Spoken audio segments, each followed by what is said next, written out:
Къде ходят? Търсят.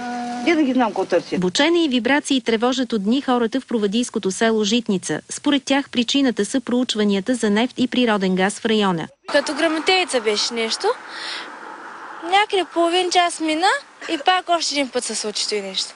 Като земетресение, нещо вибрации. Такова.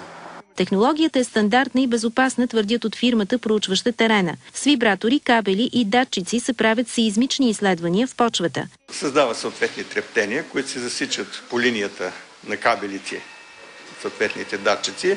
Всичко това се записва в станцията.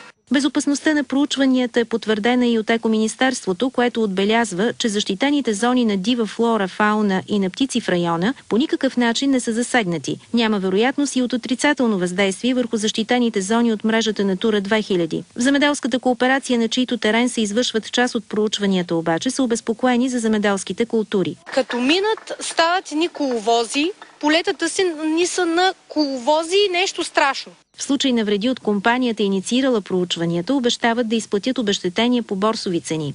Вижда се каква е борсовата цена на, примерно, Софийска стокова борса. Взима се средна цена на добив, гледа се и добива и на декар се обезщетява.